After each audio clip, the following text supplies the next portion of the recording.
Hello dear students, in continuation of MS Chauhan video solution series, today we are going to complete level 3 of haloalkene and haloarine by discussing question 11 to 19. Let's start from question 11. 11 में हमें क्या बोल रहा है?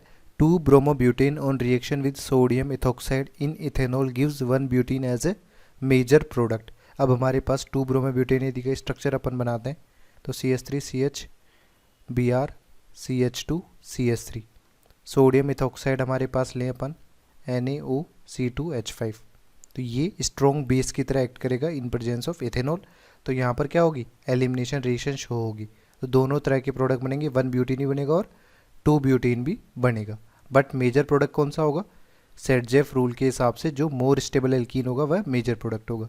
और stability आप alkene की किस तरह से डिसाइड करेंगे? यहाँ पर स्टार्ट करेंगे आप नंबर ऑफ अल्फा एच से। तो हमारे पास 2 ब्यूटीन में 6 अल्फा एच है, तो ये मेजर प्रोडक्ट हो जाएगा। तो यहाँ पर पहला स्टेटमेंट फॉल्स स्टेटमेंट है। नेक्स्ट है 1 butene is more stable then 2 butene, ये भी फॉल्स स्टेटमेंट है। तो हमारे पास दोनों ही फॉल्स है, इसलिए 11th का आंसर क्या हो जाएगा? डी।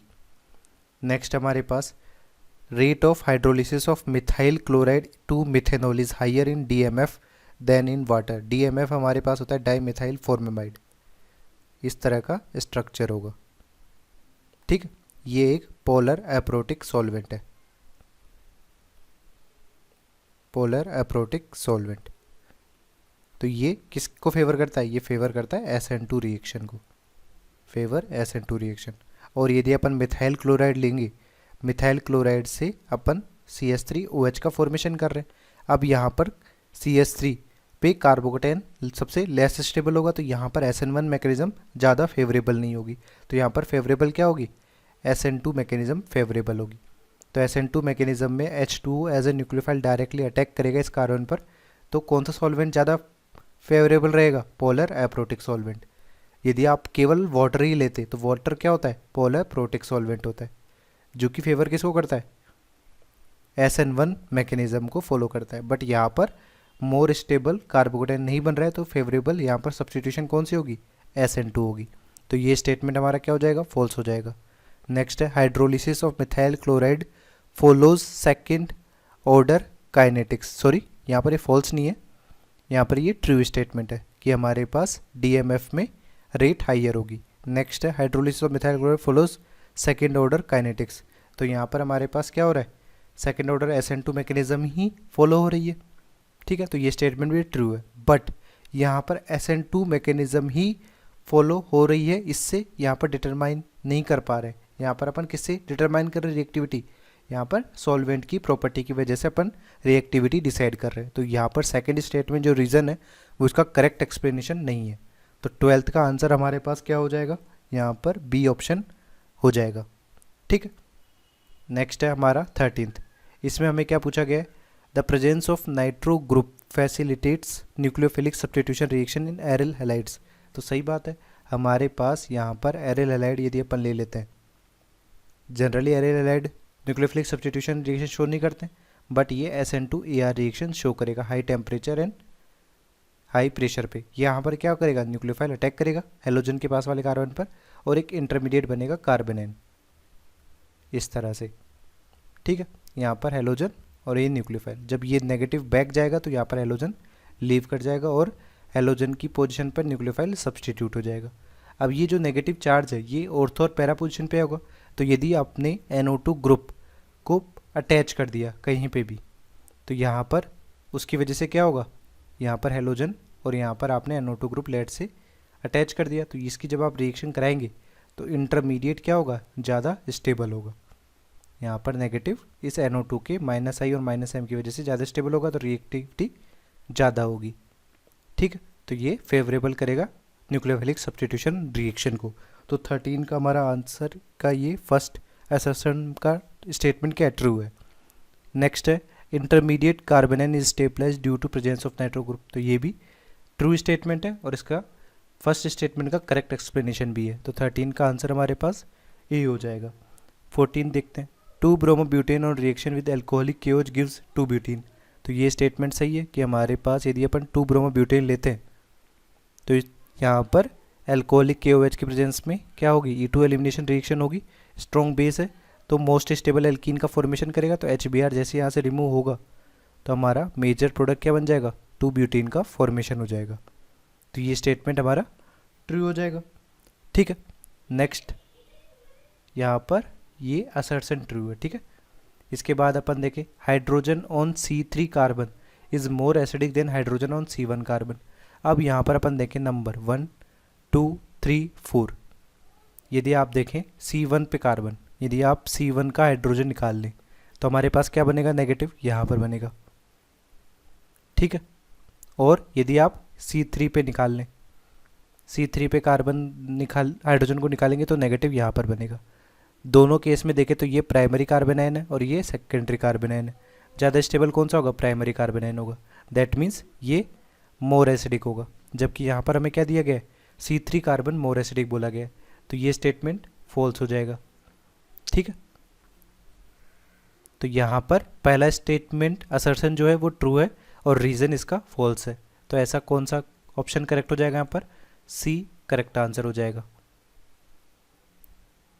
नेक्स्ट है 15th, toluene in presence of UV rays forms benzaldehyde. तो ये स्टेटमेंट फॉल्स होगा, क्यों, क्योंकि हमारे पास यदि अपन टोलुइन मिथाइल बेंजीन लेंगे UV लाइट की प्रेजेंस में क्या होगा,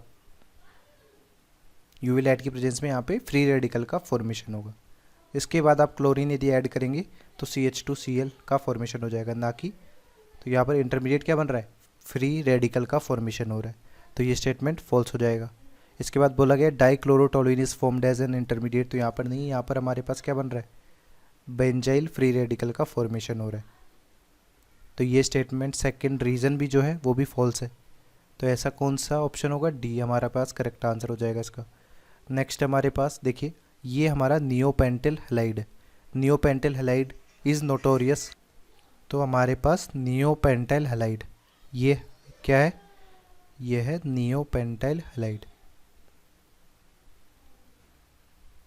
नियोपेंटाइल हैलाइड है, आप हैलाइड के केस में आप ब्रोमाइड लिख सकते हैं यहाँ पर, या हेलोजन लगा दीजिए। तो यहाँ पर जब भी आप स्ट्रॉन्ग बेस लेंगे तो कोई भी SN2 रिएक्शन नहीं होगी, नो SN2 रिएक्शन। ठीक है, क्योंकि यहाँ पर इस कारण पे जैसे अटैक करेंगे तो यहाँ पे काफ़ी स्टेरिक क्राउडिंग प्रेजेंट है, तो यहाँ पर ये रिएक्शन भी नहीं होगी, नॉट फिजिबल। तो ये स्टेटमेंट या ये रिएक्शन जो दी गई है ये फॉल्स है। नेक्स्ट है it follows with formation of more stable carbocation, और यदि ये रिएक्शन होती भी तो यहाँ पर क्या होता, कार्बोकेटाइन का फॉर्मेशन नहीं होता, यहाँ पर ट्रांजिशन स्टेट बनती। कार्बोकेटाइन का फॉर्मेशन SN1 रिएक्शन में होता है, तो यहाँ पर फॉल्स स्टेटमेंट ये भी हो जाएगा, तो 16th के आंसर डी हो जाएगा। नेक्स्ट है 17th, chlorobenzene is less reactive than benzene for electrophilic substitution reaction. तो हमारे पास इसका क्या मतलब है कि हमारे पास बेंजीन पे यदि आपने क्लोरीन लगा रखा है और एक सिंपल बेंजीन रिंग है, अब कोई इलेक्ट्रोफाइल आके अटैच करना चाह रहा है, तो क्लोरीन का हमारे पास देखें तो -I डोमिनेटिंग होता है देन +M। ठीक है, बट यहाँ पर हमारे पास क्या होगा, -I डोमिनेटिंग होने की वजह से ये क्या इलेक्ट्रॉन विड्रॉइंग ग्रुप है, ये बेंजीन रिंग की इलेक्ट्रॉन रिचनेस को कम करेगा, तो यहाँ पर इलेक्ट्रोफाइल पे अटैक करने की टेंडेंसी थोड़ी कम होगी। तो यदि R1 और R2 में अपन रिलेशन डेवलप करें तो R2 ग्रेटर देन हो जाएगी R1 से, तो ये स्टेटमेंट फर्स्ट हमारा क्या हो जाएगा, ट्रू हो जाएगा। नेक्स्ट है resonance effect in chlorobenzene destabilized carbocation intermediate.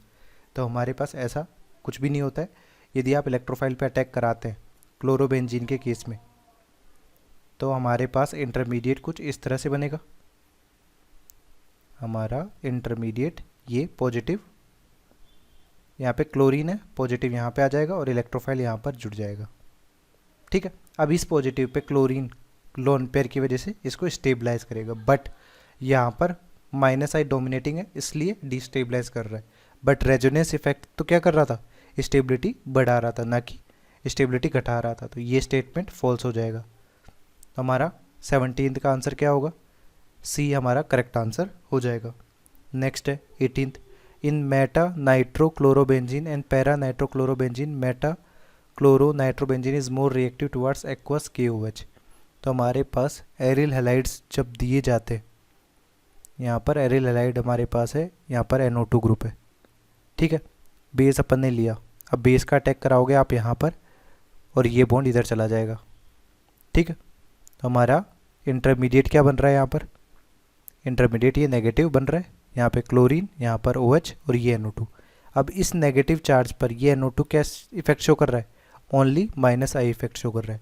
But यही हमारे पास क्या होता, पैरा पे होता है ये NO2 ग्रुप। तो OH माइनस इस पे अटैक करेगा तो ये पाई बॉन्ड ब्रेक हो जाएगा और हमारे पास प्रोडक्ट कैसा बन जाएगा, ये प्रोडक्ट कुछ इस तरह से बन जाएगा, क्लोरीन OH, यहाँ पर NO2, यहाँ पर नेगेटिव। ठीक है। बट इसमें ये नेगेटिव रेजोनेंस करके किस तरह से बनेगा, यहाँ पर NO2 और ये नेगेटिव यहाँ पर आ गया। ठीक है।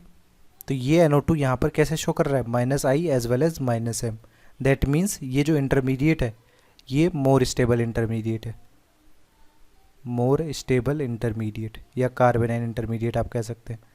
तो रिएक्टिविटी भी क्या होगी यहाँ पर, ज़्यादा होगी, मोर रिएक्टिविटी।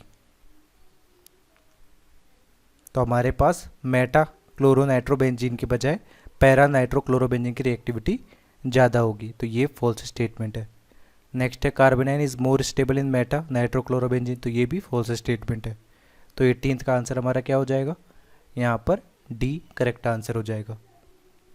नेक्स्ट है 19th, इसमें हमें क्या बोला गया है कि यहाँ पर रिएक्शन करा रहे हैं एल्कोहलिक OH के प्रेजेंस में, तो हमारे पास क्या होगा, E2 एलिमिनेशन होगा। तो हमारे पास ये बीटा पोजीशन से, यानी हमारे पास इससे हाइड्रोजन लिखे जा सकता है और एक ये वाला हाइड्रोजन लिखे जा सकता है। तो दो प्रोडक्ट्स का फॉर्मेशन होगा। सबसे पहले प्रोडक्ट अपन देख लें, इसके केस में एक प्रोडक्ट तो ये बन जाएगा, दूसरा प्रोडक्ट अपन देखें तो यहाँ पर डबल बॉन्ड इस पे आ जाएगा। ठीक है। अब दोनों में से स्टेबिलिटी देखें तो number of alpha H count करने पड़ेंगे, यहाँ पर 1 अल्फा H है, यहाँ पर काउंट करेंगे तो यहाँ पर 9 अल्फा H है। तो मोर स्टेबल हमारे पास कौन सा है, ये वाला है, तो ये मेजर प्रोडक्ट हो जाएगा। तो ये स्टेटमेंट हमारा क्या हो जाएगा, करेक्ट हो जाएगा, ट्रू स्टेटमेंट है। नेक्स्ट हमारे पास है E2 reaction product formation always takes place by Saytzeff rule. अब यहाँ पर जो मेजर प्रोडक्ट बन रहा है ये सेट-जेफ प्रोडक्ट के हिसाब से बन रहा है, तो उसके लिए तो ये सही बात है। बट यहाँ पर ऑलवेज वर्ड बोला गया, तो ऐसा ज़रूरी नहीं है। यदि अपन बल्कि बेस यूज़ कर लें, यहाँ पे तो एल्कोहलिक की अवस्था बल्कि बेस यदि यूज़ कर लेते हैं, बल्कि base let's say for example tertiary butoxide ले लिया अपन ने, टर्सरी ब्यूटॉक्साइड यदि ले लेते तब हमारे पास हाफमैन एल्कीन मेजर प्रोडक्ट होता, क्योंकि बल्कि base less steric crowded hydrogen को पहले रिमूव करना पसंद करता है। तो हाफमैन एल्कीन इज मेजर, नेक की सेट-जेफ। तो ये स्टेटमेंट हमारा क्या हो जाएगा, फॉल्स हो जाएगा। तो हमारा 19th का आंसर क्या हो जाएगा, यहाँ पर ऑप्शन सी करेक्ट आंसर हो जाएगा।